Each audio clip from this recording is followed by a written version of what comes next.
여러분 안녕하세요. 식감 좋은 영어 학습 아삭영어입니다. 이 영상은 시험 직전에 보강용으로 제작한 거기 때문에 복습용으로 활용하시면 좋겠습니다.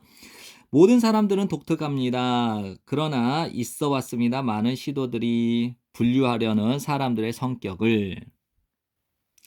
가장 흔한 방법들 중에 하나는 나누는 것입니다. 사람들을 두 가지 유형으로 내향적인 사람과 외향적인 사람으로. 이러한 분류에 따르면 내향적인 사람들은 이끌리는 경향이 있어요. 내적 세계의 생각과 감정이라는. 그리고 반면에 외향적인 사람들은 이끌립니다. 외적 세계의 사람과 활동이라는. 내향적인 사람들은 재충전합니다. 그들의 배터리를 약간의 시간을 혼자 소비함으로써. 외향적인 사람들은 재충전을 할 필요가 있습니다. 언제? 그들이 사교적이지 못할 때 충분히.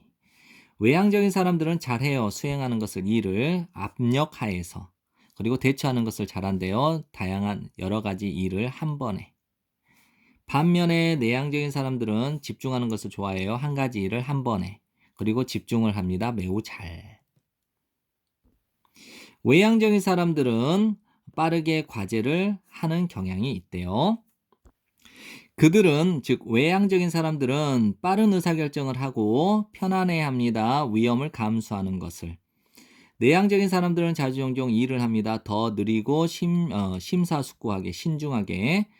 그들은 생각을 합니다. 그들이 행동하기 전에. 그리고 포기를 덜 쉽게 포기합니다. 그리고 더 정확하게 일을 합니다.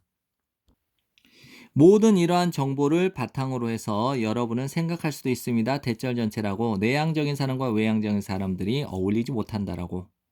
그러나 그들은 실제로 일을 함께 잘합니다. 왜냐하면 그들의 성격이 서로를 보완해 주기 때문이죠. 때때로 그들은 심지어 성취도 합니다. 위대한 것을. 언제? 그들이 협력하게 될 때. 알아볼까요? 몇 가지 유명한 예들을. 사례 1입니다. 시민의 권리를 위해서 함께 협력하는 것. 1955년 12월 1일에 알라바마주 몽고메리 미국의 도시에서 한 흑인 여성인데 로사 박스라는 이름을 가진 한 흑인 여성이 버스에 올라탔대요. 그 당시에 몽고메리에서는 버스들이 나누어져 있어요. 두 구역으로. 하나는 흑인을 위한 곳, 또 다른 하나는 백인을 위한 곳. 그녀는 자리를 차지했죠. 흑인 구역에서. 그리고 조용히 바라보았대요. 점점 더 많은 사람들이 버스에 탈 때. 곧 모든 좌석이 백인 구역에 있는 모든 좌석들이 차지되었대요. 꽉 찼다라는 거죠. 그러자 버스 운전사가 명령을 했어요. 그녀에게 주라고 그녀의 자리를 백인 승객에게. 로사 박스는 수줍어하고 온화한 내향적인 사람이었대요. 그녀는 피했죠. 대중 앞에 두드러지는 것을, 그리고 그녀 자신에게 관심을 끌어들이는 것을 피했다라는 거예요. 그러나 그녀는 용기를 가지고 있었어요. 어떤 용기냐면 불의에 저항할 용기를 가지고 있었어요. 그래서 그녀가 대답을 했죠. 차분하게 단 한마디의 말로 no라고. 격분한 운전사는 불렀습니다. 경찰을. 그리고 그녀가 체포되었대요. 팍스의 차분한 반응, 이 상황에 대한 팍의 차분한 반응은 많은 사람들에게 영감을 주었어요. 인상을 주었다는 거죠. 곧 그녀의 조용한 저항이 협력하게 되었죠. 함께하게 되었죠. 마틴 루터 킹 주니어의 아주 인상적인 연설과 함께 합해지게 되었다는 거예요. 5천 명의 사람들이 팍스의 용기 있는 행동을 지지하기 위해서 랠리에 모이게 되었을 때, 킹은 군중들에게 연설을 했다라는 거죠.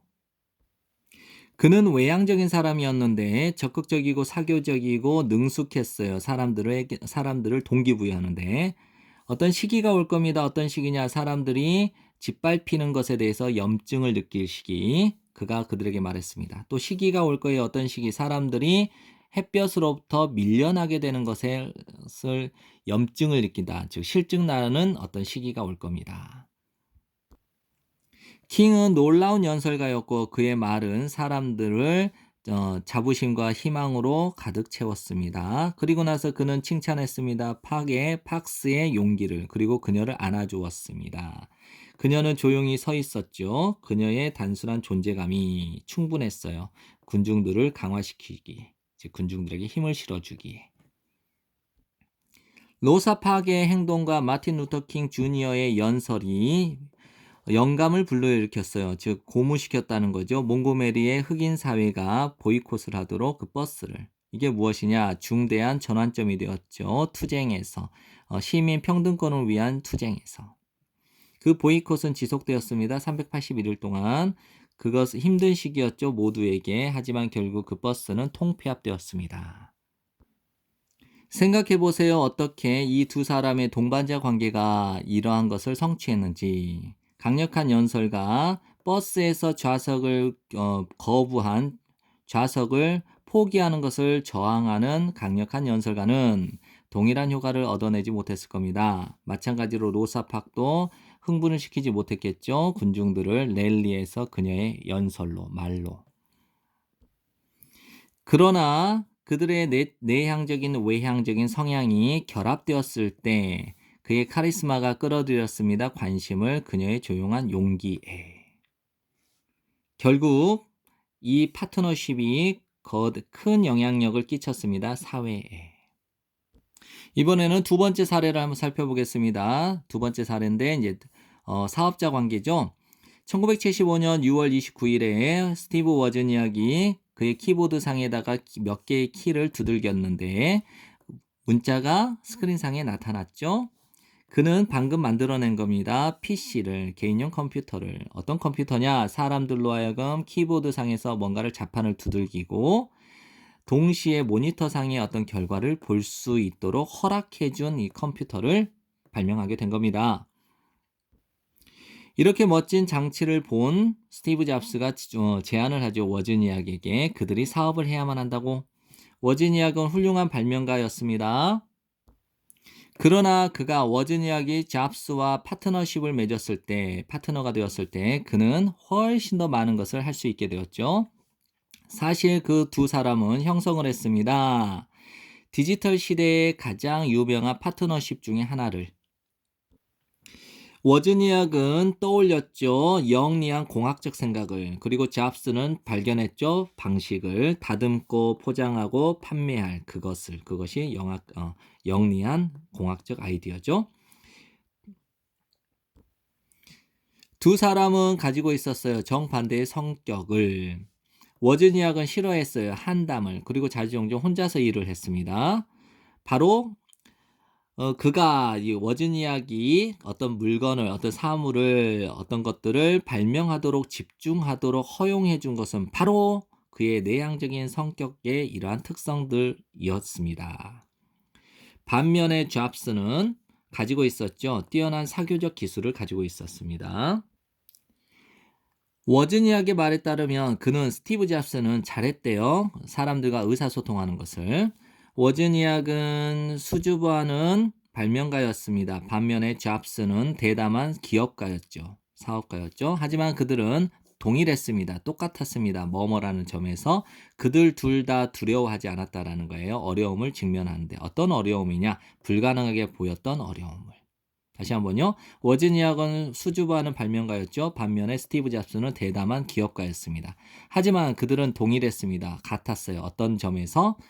그들 둘 다 불가능하게 보였던 도전에 맞서는 것을 두려워하지 않았다라는 이 점에서 둘은 똑같았다 이거죠. 그렇다면 어떤 성격의 유형이 더 좋은 걸까요? 명확하게 말하자면 그 대답은 둘 다 아니라는 거예요. 둘 다 중요하다는 거죠. 세상은 내향적인 사람, 외향적인 사람 둘 다를 필요로 합니다. 그리고 그들은 자주종종 엄청난 팀을 만들어냅니다. 우리는 단순히 존중해야 됩니다. 우리 자신의 성격뿐만 아니라 다른 성격도. 그러면 우리가 함께 일할 기회를 가지게 되었을 때 우리는 할 수 있게 될 겁니다. 더 큰 위대한 일을. 네, 지금까지 공부한다고 고생 많으셨고요. 복습 여러 차례 돌려보시면서 좋은 성적 받도록 하세요. 감사합니다. 추천과 구독 눌러주시면 완전 땡큐입니다.